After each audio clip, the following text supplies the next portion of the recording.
آج ہم ان مواد کا جائزہ لے رہے ہیں جو پاکستان میں طلاق کی بڑھتی ہوئی شرح پر بات کرتے ہیں۔ خاص طور پہ ایک گیلپ سروے کا ذکر ہے جو بتاتا ہے کہ پچھلے کچھ سالوں میں طلاق کی شرح میں آپ یقین کریں 48% تک اضافہ ہوا ہے۔ یہ تو واقعی چونکا دینے والی بات ہے۔ جی ہاں، بالکل۔ یہ اعداد و شمار صرف ایک سماجی تبدیلی نہیں دکھا رہے ہیں، بلکہ یہ ان گہرے مسائل کی طرف اشارہ کر رہے ہیں جن کا سامنا بہت سے خاندانوں کو ہے۔ اور ہمارے سامنے جو ذرائع ہیں ان کا مقصد صرف یہ نمبرز بتانا نہیں، بلکہ اس پوری صورتحال کی جو پیچیدگیاں ہیں انہیں سمجھنا ہے۔ ذرائع میں ایک دلچسپ بات یہ بھی ہے کہ ماضی میں کیسے خاندان کے بزرگ یا دوست وہ کردار ادا کرتے تھے میاں بیوی کے مسئلے حل کروانے میں، لیکن اب ایسا لگتا ہے کہ وہ جو روایتی طریقہ تھا وہ شاید کمزور پڑ گیا ہے، اور بہت سے جوڑے وہ مدد مانگنے میں تھوڑا ہچکچاتے بھی ہیں۔ یہ ایک بہت اہم نکتہ ہے، کیونکہ جب یہ سپورٹ سسٹم نہیں ہوتا نا تو چھوٹے چھوٹے اختلافات بھی وہ بڑھ جاتے ہیں۔ ذرائع یہی بتاتے ہیں کہ بروقت اگر کوئی مداخلت نہ ہو تو معمولی رنجشیں بھی وہ سیدھا علیحدگی تک چلی جاتی ہیں۔ اور جب علیحدگی ہوتی ہے تو جیسا کہ مواد میں بھی واضح ہے، اس کا اثر صرف ان دو لوگوں پر نہیں رہتا۔ بچے، خاص طور پر بچے، ان پر شدید ذہنی اور نفسیاتی دباؤ پڑتا ہے، اور پھر پورا خاندان بھی متاثر ہوتا ہے۔ تو سوال یہ ہے کہ یہ جو ذرائع ہیں وہ اس صورتحال سے نمٹنے کے لیے کیا راستے بتاتے ہیں؟ کوئی حل؟ جی، یہاں پر کپل تھراپی یا جسے ہم ازدواجی تھراپی کہتے ہیں اس کا ذکر آتا ہے۔ مواد میں اسے ایک ممکنہ حل کے طور پر پیش کیا گیا ہے۔ یہ ایک باقاعدہ طریقہ ہے، ایک منظم طریقہ کار ہے، جہاں تربیت یافتہ ماہر نفسیات جوڑوں کے ساتھ مل کر کام کرتے ہیں۔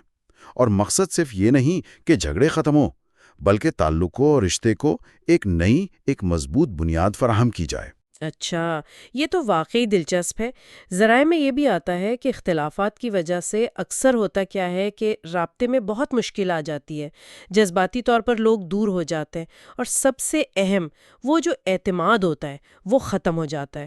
تو تھراپی ان گہری جڑوں والے مسائل سے کیسے نمٹتی ہے؟ کیا ذرائع اس پر کچھ بتاتے ہیں؟ بالکل، ذرائع اشارہ کرتے ہیں کہ تھراپی کا ایک جو بنیادی کام ہے وہ ایک محفوظ ماحول دینا ہے، جہاں جوڑا کھل کر بات کر سکے بنا کسی ڈر کے۔ مثال کے طور پر ایک تکنیک ہوتی ہے فعال سماعت، یعنی ایکٹیو لسننگ۔ اس کا ذکر ملتا ہے۔ مقصد صرف اپنی کہنا نہیں بلکہ دوسرے کی بات کو واقعی سمجھنا ہے۔ اس سے وہ الزام تراشی کا جو چکر ہوتا ہے نا وہ ٹوٹتا ہے اور افہام و تفہیم بڑھتی ہے۔ اچھا، تو مطلب یہ صرف مسئلے ٹھیک کرنے کی بات نہیں، بلکہ ایک دوسرے کو سمجھنے اور بات چیت کے نئے صحت مند طریقے سیکھنے کا عمل ہے۔ یہ تو بہت اہم بات نکلی ذرائع سے۔ اور اعتماد کی بحالی، وہ جو اکثر سب سے مشکل کام لگتا ہے۔ جی، اعتماد کی بحالی وہ ایک تدریجی عمل ہے، وہ ایک دم سے نہیں ہوتا۔ ذرائع بتاتے ہیں کہ تھراپسٹ جوڑوں کو مدد دیتے ہیں کہ وہ ماضی کی جو شکایات ہیں یا تکلیف دہ باتیں ہیں ان کو ایک نئے زاویے سے دیکھیں۔ اسے بعض اوقات ری فریمنگ بھی کہتے ہیں۔ مقصد ماضی کو بھلانا نہیں ہوتا، بلکہ اس کے اثر کو سمجھ کر آگے بڑھنے کا راستہ تلاش کرنا ہوتا ہے۔ اس سے پھر آہستہ آہستہ اعتماد کی فضا بنتی ہے۔ یعنی یہ ایک موقع ہے کہ کوئی بھی انتہائی قدم اٹھانے سے پہلے، جیسے تعلق ہی ختم کر دینا، اس سے پہلے مسائل کی تہہ تک پہنچا جائے اور انہیں حل کرنے کی ایک سنجیدہ کوشش کی جائے۔ بالکل۔ تو خلاصہ یہ ہے کہ پاکستان میں طلاق کی شرح میں اضافہ یہ ایک حقیقت ہے، ایک سنگین چیلنج ہے۔ اس پر تو ذرائع متفق ہیں، لیکن ساتھ ہی ازدواجی تھراپی جیسے وسائل بھی موجود ہیں جو مدد کر سکتے ہیں۔